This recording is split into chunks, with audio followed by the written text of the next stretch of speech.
Gunina. And Kosteniuk and Gunina, these are people who have played each other over many years, been teammates on the Russian national team, although now Alexandra Kosteniuk plays under the Swiss Federation. And Gunay Mamadzada on board too. She's in the tie for first, and she's playing Zhu Jiner. So the clocks are started. We see Gunina responding to knight f3, and we're going to get a quiet start to this game. It's going to be potentially a King's Indian attack. Yeah, this is some kind of a surprise because I recall Alexandra being a very dangerous 1e4 player. Maybe because she plays Valentina and they know each other so well, she prefers to play a solid strategical game instead of her tricky openings.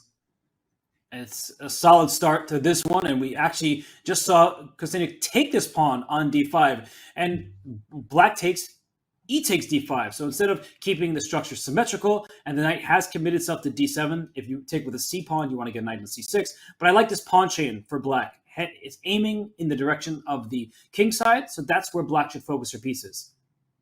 Yeah, normally white is going after black's light squared bishop with some h3, knight h4 ideas. But black has not yet committed the knight to f6, so black is very flexible. I wonder how white wants to justify her stuff. Okay, knight goes to f6, so white can after all go against the light squared bishop. And sometimes you can, knight h4, I was going to say play that before pawn to h3, and that's what Kosteniuk chooses. It's given a question mark in this position. And look at black's play. Very solid. You're not doing anything spectacular, but all of your pieces are in natural squares. Meanwhile, there's a queen on d3, not necessarily the best square for it. The knight on h4. I don't like this construction for white. It feels like it's artificial. Yes, and the point was that with the bishop on d6, usually that bishop is on e7. I think this is the big difference, and why I was saying that black's play was very flexible.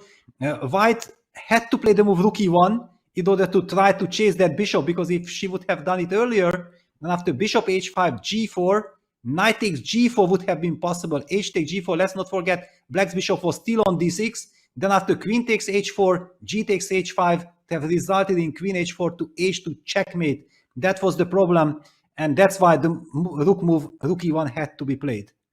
And look at this. g4 attacks the bishop, knight e4 the response. The queen on d8 is opened up on the diagonal towards that knight on h4. So Peter, I'm liking black's position because white has committed a lot by pushing the pawns in front of her king. Exactly. If you can't get that bishop, and it seems to me like black can now just fall back with the bishop quietly to g6.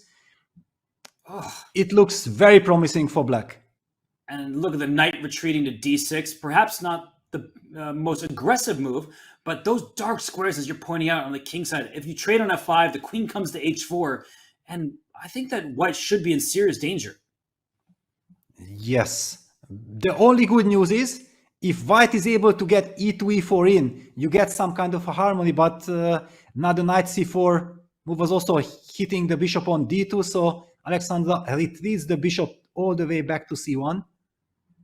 And now if you take on f5, I guess the queen can take back. So we see the queen, it lands on f6. Valentina gently playing all of her moves, but they come with purpose, and you're showing e4 as a possibility. Yeah, the black pawn on d5, it's overloaded, protecting the knight on c4.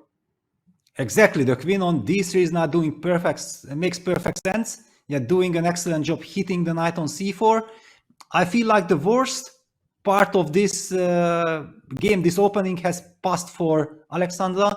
Black might be perfectly fine, but now it also makes sense from white's perspective.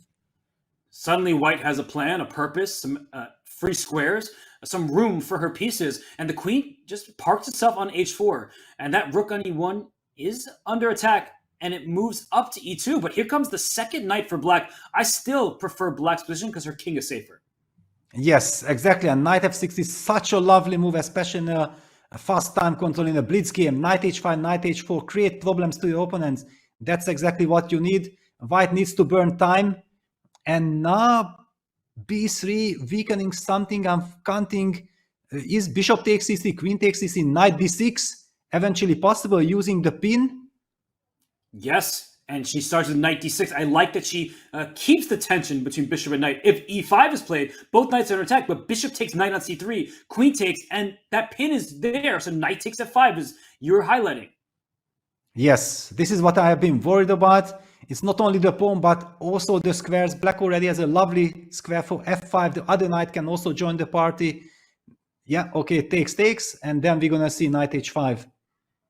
Peter, even if you gave white a c-pawn, let's say, to even up the material, black is still better because of the control of the dark square. So it's much more fun to play this for black regardless, but when you're also material ahead, it's too much to be true. Yeah, it's basically completely winning for black. Also, the clock situation, black is not down to last couple of seconds. She still has almost 1.5 minutes. And rook e6, a rook left going to g6 next. The white king is in danger. And for black, you have all the time in the world because you have a light square bishop and all these weak dark squares that the knight's coming to f4, the queen can come to g3, a rook to g6, h3 is going to fall. This is over. This is completely hopeless. Yeah, it's strategically better for black. Black has the initiative. Black is up material. You can even just follow it up with rook a8, rook g6, but you might even not need the rook on a8 to join the action at all. And white hardly has a move. You've highlighted it like a Tetris piece, but unfortunately there is no puzzle to solve for white. There's nothing that's going to fix her position. All the squares are weak, and she's also down on the clock by quite a lot. Yeah, she knows that it's completely lost. She will play queen d2, I believe she has played a move. Queen d2, and I think rook f8 was played by Valentina, making sure there are no back rank checkmates. So taking extra precaution by putting her rook next to her king. And it seems that the move was played king h1. That's a very sad move to choose. Knight f4, rook to g6 or h6. How does white survive this? You can't. Rook h6 to You start. can't. Yeah, you can't survive. Rook h6. Okay, just to troll me. I was already highlighting rook g6 so many times. But rook h6 makes perfect sense. Knight f4, going after the h3 pawn, creating checkmating ideas. I have to say, though, knight g3 to f5 was the choice, going after the d4 pawn.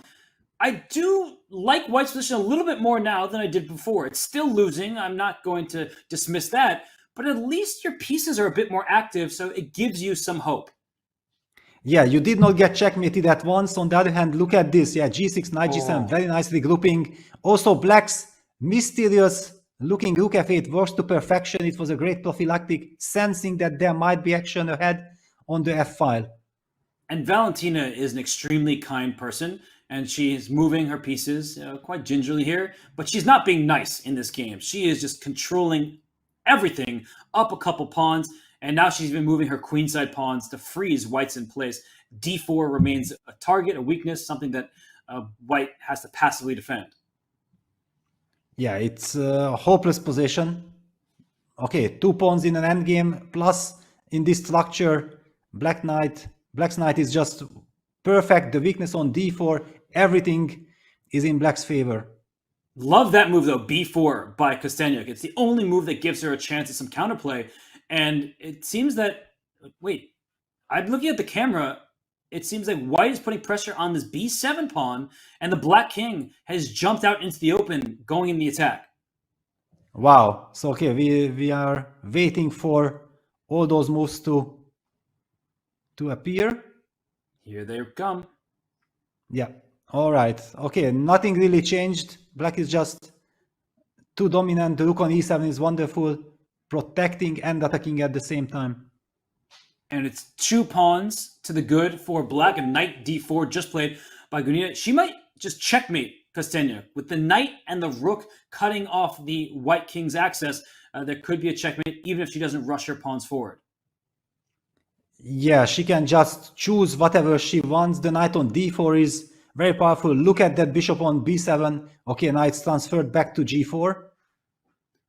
And we see a rook trade. I'm looking at the live camera feed. A rook trade was offered and declined. I mean, Kosteniuk still has some chances, because if black fumbles and loses a pawn here, the pawns are going up the board a bit. But if you can't push them anymore, perhaps it gives Kosteniuk a chance.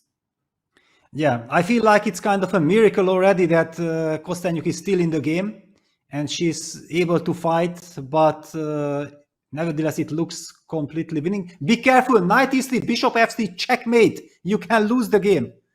And that's why she Unbelievable. dropped her knight back. Great call by you that there are some checkmate ideas because the black king was sandwiched in, squished by its own pieces. And now Kosteniuk's going after the loose G pawn. Black is pushing pawns forward. So if you don't get those pawns to the other side quickly, maybe white has an outside chance with the rook pawn passer. And there has to be a checkmate here. Yeah, also the pawns are marching. So bishop e6 attack the rook on a2, rook h2 played, put it on a dark square, exactly. And there's the black knight. Checkmate is on the first rank, and now the rook and bishop are under attack. This could be resignation. You see Kosteniuk looking